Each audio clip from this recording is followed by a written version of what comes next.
I the antagonist for leaving my friends on their birthday to see my boyfriend? I have been friends with my friend and his wife for over 20 years. I regularly visit them on weekends and bank holidays to hang out, play Magic, The Gathering and video games, as well as go for walks and to the park with the kids, etc. On their birthdays, I always go down to see them, and we hang out as always, and I stay the night. I live 30 miles away, sometimes the whole weekend. I try to put thought and effort into their gifts, but money has been tight, and all I could afford was some perfume, 30 pounds sterling. On this occasion, I had gone down as usual, spent around 4 hours with them, hanging out and having a good time. It got to a point where we were all getting hungry, and both my friends started making dinner for themselves and the kids. I left them to it, but honestly felt a bit put out by not being offered any food. I asked what we had planned for the night, and the response was to just watch TV. This is where I'm pretty sure I was wrong. I mentioned that seeing as my boyfriend lives a couple of miles down the road, I might go see him for a bit while they ate, planning on coming back. However, before I could finish my sentence, my friend's wife began loudly exclaiming that I'm ditching them. Despite my objections, she began screaming that I'm a horrible friend who will do anything to get laid and that I never cared about them. At this point, I'm pissed. I don't bother trying to explain what I had intended. As a birthday or not, I refuse to be spoken to that way. As I'm packing my things, she continues to scream while my friend stands in the corner quietly. In hindsight, I know he once side against his wife, but it still hurt. She begins saying how I bailed on them on my friend's birthday too because I was I'm Sal. For context, I had entered us both in a Magic, The Gathering competition and paid the entry fee, which he was aware of, and backed out at the last minute because he couldn't use the cards he wanted. I still went, again probably the asshole, and progressively felt worse, having to go home, nearly passing out while driving, resulting in my mom collecting me where I crashed on her sofa for 5 days. Turns out it was tonsillitis. She again accused me of not being there for them and ditching them for a boy I'd been dating for a few months, screaming at me in the streets as well as I got in the car. For additional context, I've always gone to see them, never the other way around. I always offer to help them out with anything they need, including picking up the kids, hospital trips, giving lifts, in a car. Yes, she drives too. I feel like I've been a good friend to them as much as I possibly could, and to have a moment where I wanted to see my boyfriend thrown in my face, along with a tirade of abuse, hurt me. Sorry for the long post, I've had this bottled up. Was I in the wrong? Wow, clearly not the antagonist. Who follows someone outside yelling at them with kids within hearing distance? I would never talk to either of them again. Maybe it's best to ask your friend away from his wife what's going on. Or maybe the wife is just nuts, not the antagonist for sure. Am I the antagonist for publicly calling out my coworker for their weird behavior? I, 22-year-old male, have been working at a fairly new restaurant for about 6 months now. The owners are nice and the staff get along well since it is a family-owned business and not part of a corporation. I work in the kitchen along with a few other guys. Let's call the guy on fryer Evan, fake name. Evan was this really kind guy who would go out of his way to help you. Just a really great guy in general. He had a heart condition that caused him to have seizures somewhat often among other things. Last week, Evan unfortunately passed away due to his condition, and the staff owners have been arranging things with Evan's family to help them during this hard time. Evan had passed a few days before his birthday, and one of the servers and Evan had planned to do something together to celebrate it since they'd both be working on his birthday. She had made Evan a cake prior to his death, so on his birthday all of the staff and family came to celebrate his birthday and life. This is where Iona comes in, fake name. Fiona is a server who has been working with Evan and myself for a few months now. At the celebration, Fiona was quite upset, understandably, and was inconsolable for most of the time. There were a few words said, mainly by the family, some staff, and the restaurant owners, but also by Fiona. Her message started off normal until it turned weird.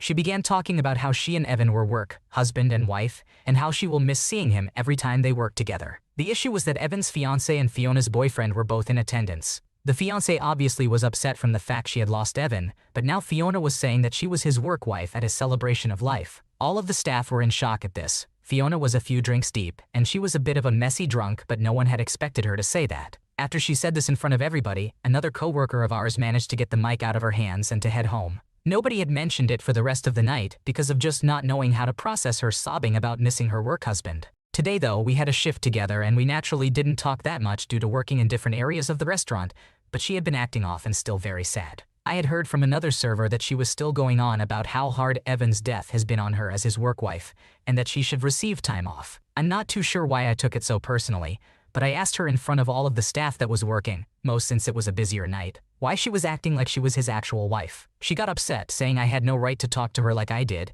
especially about Evan, and that I was a prick. We exchanged some words then avoided each other for the rest of our shifts. My coworkers are saying that I was unprofessional and shouldn't have said anything to her since everybody was upset about Evan's death, and everybody mourns differently. Am I the a-hole? not the antagonist. Your coworkers definitely crossed a line by insinuating infidelity in front of the deceased's partner. Claiming wife status in any way was completely out of line, especially given the circumstances. She was behaving unprofessionally and a manager should have intervened. Grieving differently doesn't excuse her inappropriate comments and behavior. Am I the antagonist for giving my child money every month? I need a third-party perspective on this. Most of my family and my wife are telling me to stop.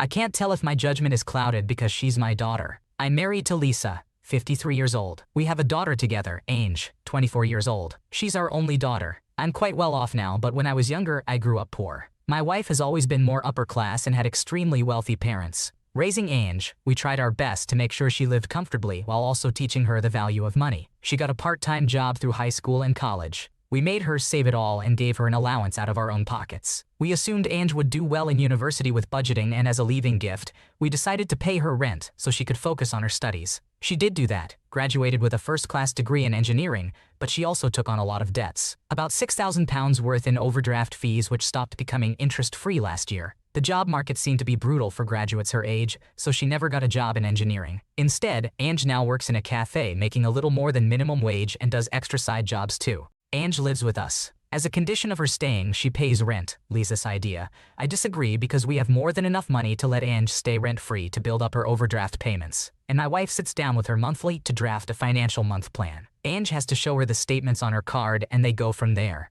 I'm not part of these meetings between them because my wife thinks I'm not tough enough on the issue of Ange getting out of debt. I'd say I am, just not as militant as my wife is. I can hear her raise her voice at Lisa sometimes. I grew up poor. I know how important it is to get out of debt before it spirals, because I too was in debt for a period of my life. This is what we are arguing about. Ange broke down to me a few months ago that she feels the monthly meetings are humiliating and condescending. They make her feel bad about going to see friends because Lisa will get angry. So I agreed with her that I would send her a small amount of money, £300 a month, for her own leisure use as long as she commits to using her whole salary outside of essentials, like travel and the rent, to pay off her debts. Obviously, Lisa would have seen me sending the money, so I got her a Munzo card. For the past few months, everything was going well. Lisa could see Ange taking her debt seriously, and Ange can enjoy herself a little bit within reason. She has not asked me for any more money. A couple of weeks ago, Ange screwed up and sent her main bank account some money that she owed a friend, which is where Lisa caught on, and I had to explain myself. She was beyond angry and said I betrayed her and undermined our partnership. I told her I was never on board with this system in the first place, and my idea helps Lisa learn the value of money. Am I the asshole? Info: it sounds like your daughter went into debt due to a combination of overdraft fees and being robbed by her flatmate. While teaching financial responsibility is important, the circumstances surrounding her debt are unique and may have warranted more support from you and your wife. It's understandable that your wife is frustrated with the situation, but it's important to find a balance between teaching responsibility and providing necessary assistance in times of need. Ultimately, it's crucial to address the root causes of the debt and work towards a solution that helps your daughter achieve financial stability. Am I the antagonist for doing the laundry and not following the rules? I am an 18-year-old female with divorced parents since I was 15. My dad remarried less than a year later, and my mom remained single. Even after turning 18 a couple of months ago, I have still been following the court schedule because I don't want to be away from my siblings. I have a cat at my dad's house, and today she threw up on my bed sheets. I went to put them in the wash. When I left my room to do so, my dad's wife looked at me and asked, "Are you washing those right now?" I said yes, and she replied, "Okay, go ahead." Later, I went to transfer the sheets to the dryer, and that's when my dad's wife asked me,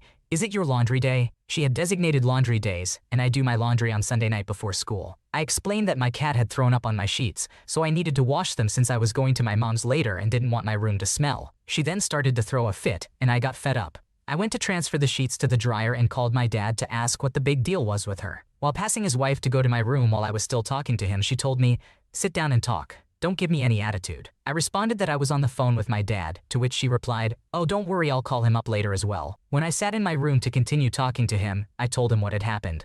He blew up on me saying, "I'm not the only person in the house with laundry emergencies, even though no one else needed to do laundry at the time.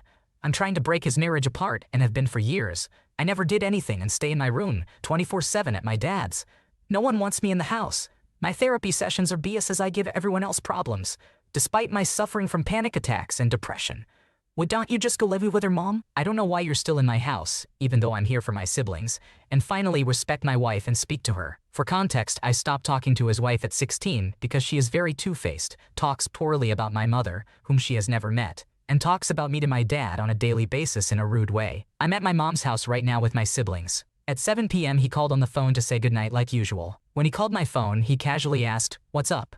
I was angry because he was so casual after all that happened. I asked him what he meant by "what's up" and if he wasn't going to apologize. He said, "Apologize for what? You're not the only one with laundry emergencies, and it's not your day. Follow the rules of this house." I asked why he would say all that stuff before on the phone and that his wife had no problem before I washed my stuff and told me to go do it. He just said to give the phone to my sister and didn't speak to me. At this point, when I see him tomorrow and his wife, I have no idea what to even say to them. Not the antagonist. Sounds like you were just trying to be responsible and help out with the laundry, and then stepmother just throws a fit for no reason. What was that all about? It's not like you were the only one with a laundry emergency. And the fact that you're considering rethinking the court schedule just to avoid staying away from your siblings shows how much you care about them. Your dad letting someone else's opinion of you influence him is messed up. Sorry you had to deal with that. Am I the antagonist for telling my friend to grow up after accusing my girlfriend and me of abandoning them? This all happened a little while ago. Some mutual friends of my girlfriend and I wanted to have a wine night at university, and so we went out to get some wine with one of our friends. My girlfriend is 22, and my friend and I are 21. Well, it was snowing out a bit, and the closest liquor store to campus is a 25-minute drive. As we progressed, the roads started getting worse and almost undrivable. My girlfriend was driving, as she is very experienced in navigating such conditions since she's the only one who lives in the area. But we were in her mom's Chevrolet Equinox since her Jeep was being worked on at this point. If we had the Jeep with four-wheel drive, it would have been much safer. Thankfully, we made it there with no issues, but our friend wanted to get weed at the dispensary before going to the liquor store. The road up to the dispensary is very steep with big ditches on both sides at the bottom, so my girlfriend and I were just going to forget about it. But my friend insisted we drop her off to walk up by herself. We let her do that and decided to drive down a bit to find a safer place to turn around and pick her up because of the ditches. It took about 10 minutes and I tried to text call my friend, but the service was bad and things weren't going through. When we finally picked her up, she got in the car and went off on us, saying we abandoned her, that what we did was scary and uncalled for, and that now she doesn't know if she can trust us. She was on the verge of hysteria. I assured her we would never leave her like that, and that we were just trying to be safe. If we fell in a ditch, who knows how long we'd have to wait to get pulled out. She didn't really listen to what I was saying and kept going on and on about how she was standing out in the cold waiting for us. Ever since then, things had been weird between her, my girlfriend, and me.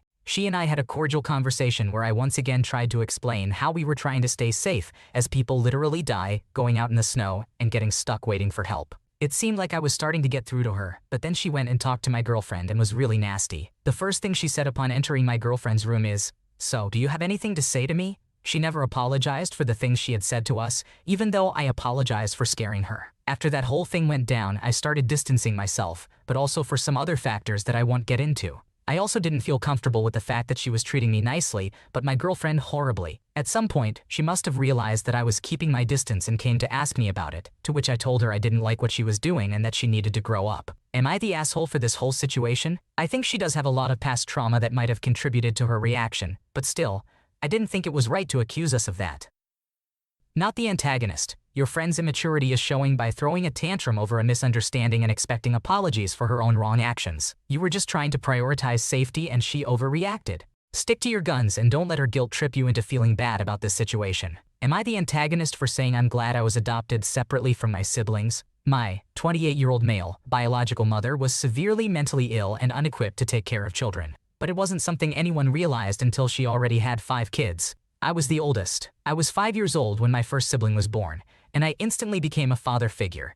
3 of my siblings have the same dad. Myself and my brother have different dads, and learned how to do everything at a very young age. When my mom was in a good space, she'd help, but I was still doing most of the work. When I was 13 and my siblings were 8, 7, 5, and 4, we were removed from my mother's custody. Our social worker in our first foster home realized that I was struggling to let go of being the parent. I also had other issues they felt would do better with therapy in a home where I was the only child. My siblings were placed in a new foster home where they were eventually adopted. I was placed in a separate home with amazing foster parents who were patient and willing to help me find my way. I was adopted 2 years in when I was 15. I got to be a kid for the first time. I went to football games, prom, was able to focus on school, and go to college. I had some contact with my siblings, but their adoptive family made it difficult. Now that they're all adults, they're 23, 22, 20, and 19, we've begun to reconnect and get to know each other better. 3 of my siblings have just begun therapy. The youngest is hesitant. All of them say that their adoptive parents were amazing, but they resent them for pushing me out as well as not being willing to adopt me. I explained to them that it was the social worker in courts who felt it was best I was adopted separately. They said that was BS, and we should have all stayed together. I tried to be neutral and validate their feelings. However,